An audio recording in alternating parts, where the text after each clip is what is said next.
પેટમાં પોઢીને સાંભળેલી શિવે રામ લક્ષ્મણની વાત, જેની માવુએ આવી કથાઓ પેટમાં બાળક હોય ને સાંભળી હોય ને એનો દીકરો પછી જેવો તેવો ન થાય સાહેબ. બાકી હમણાં એક હોસ્પિટલમાં બાળક જન્મ બાબતે જન્મતા વેત પુષ્પાનો ડાયલોગ બોલ. હમણાં મેં પુષ્પા હમણાં જોયું, આ 1 મહિના મારે લોકડાઉન આવ્યું હતું ને, તમે હમણાં પુષ્પા જોઈ બાપુ, પુષ્પા ફિલ્મ જોઈ. બિચારો ત્રાહો છે, હવે આમાં કાંઈ છે નહીં. બધા હું કામ જોયું એ ભલે ભાઈ જોયું, આપણે વાંધો ને નગર એવડાય ક્યાંક માફી માગો.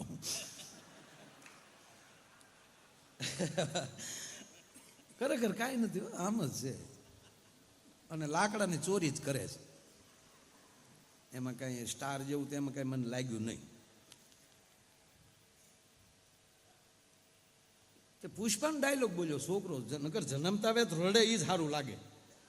જે વસ્તુ જ્યારે સારી લાગતી ત્યારે લાગે. વરરાજો ભલે બાપુ કલાકાર હોય પણ તો અત્યારે ગીત તો બીજાને જ ગવાય કે ઈ તલવાઈ લઈને કે વિદો માજો જગમગ, ગામને થાય ગાંડી પાસીનું લાગે. હા,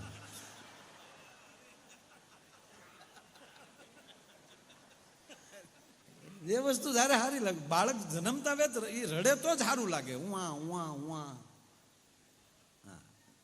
હાસ્ય સારું જ છે, પણ જન્મતા જ બાળક દાંત કાઢ્યા હોય તો જેવું બાળકનો જન્મ થાય ને હું એનું ગામ મૂકીને વયું જાય કે આ ભૂતના પેટમાં કોણ આવ્યું છે.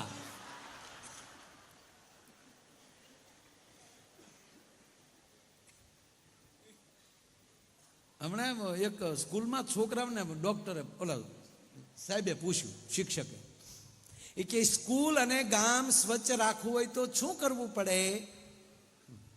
સ્કૂલ ચોખ્ખી રાખવી હોય, સ્વચ્છ, ગામમાં પણ સ્વચ્છતા, કચરો ન રખાય, ગામ સ્વચ્છ રાખવું હોય, સ્કૂલ સ્વચ્છ રાખવું હોય, ઘર સ્વચ્છ રાખવું હોય તો શું કરવું પડે? તો છોકરો બોલ્યો, તો કોરોના પાછો લાવવો પડે. બાકી આ પરજા હારે એમ છે નહીં. ગોબરાઈ તો આપણે આ જ કરવાના, આ તો ઘરે રહે તો સીધા રહે. બોલો, છોકરાઓને થઈ ગયું કે કોરોના લોકડાઉન હોય તો જ આ સીધું હાલ. ખરેખર બાળક ભગવાન છે, પણ એ કીધું કરતો હોય તો. બાબુ અમે એક ભાઈને ઘરે ગયા ને તો છોકરો આવ્યું, ઉલ્લી ઉલ્લી મહેમાનના ખોળામાં પડે, મહેમાન આવ્યા, મહેમાન આવ્યા. પાછો મહેમાનના ખિસ્સા જોવે અને આમ નાકમાં ઝીરોના લેમ્પ થયો. એ પાછો મહેમાનને ખંભે લૂસે. મહેમાને બેઠો બેઠો આમાં એક જગ્યાએ મારા જોક્સ બાપુ લંબાવાઈ ગયો. તો એક બેન ઉભા થઈને મને કે ડાયરો કરવા આવ્યા, ગોબરાયું કરવા આવ્યા.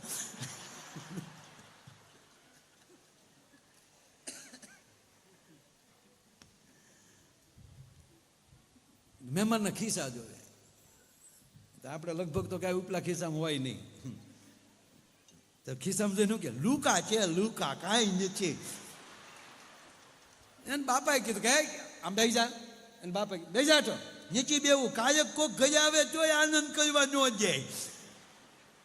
એઠો બેજા, નીચી બેવું લે. બાપા કે હેઠા નીચે આવ્યા.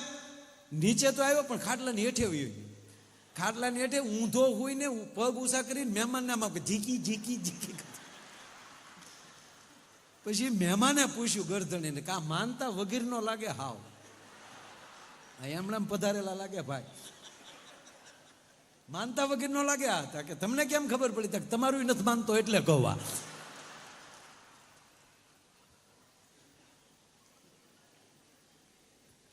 એટલે જે વસ્તુ જ્યારે હારી લાગતી હોય ત્યારે લાગે. માં છે એ કુખથી જ્ઞાન આપે, અને પછી સદગુરુ છે એ મુખથી જ્ઞાન આપે. અને જે માઓએ કુખથી જ્ઞાન દીધા હોય એનું સંતાન ગુરુ ભગવાનના મુખની વાણી સાંભળી શકે. એટલે મને હાલડું બાપુ મેં લીધું. ક્યાંય પેટમાં પોઢી એ જ સાંભળેલી શિવે રામ લક્ષ્મણની વાત.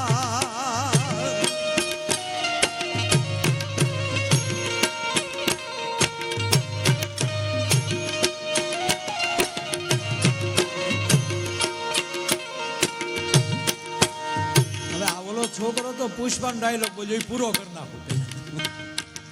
જન્મતા વેત છોકરો બોલ્યો આમ જ ઝુકેગા નહીં ચાલા. જન્મતા વેત તો આમ જન્મો આમ. તો વળી છોકરાને માસી બાજુમાં જ બેઠા હતા. માસીઓ બહુ વખાણ કરે, હીરો આવ્યો હીરો.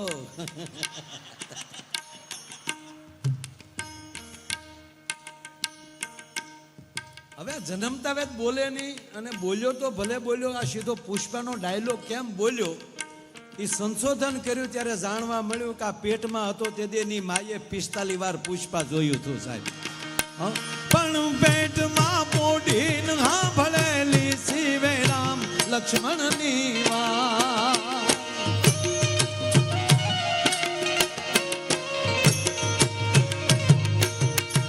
પણ પેટમાં પોઢીન સાંભળેલી શિવે રામ લક્ષ્મણની વાત રે.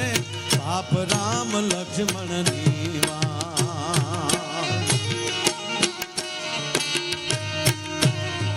બાલુડાના મુખ સે દીધી ઓડીએ ની ઊંઘ તે દીધી. શિવાજીને નીંદ ધુનાવે માતાજી જબાય ઝુલાવે.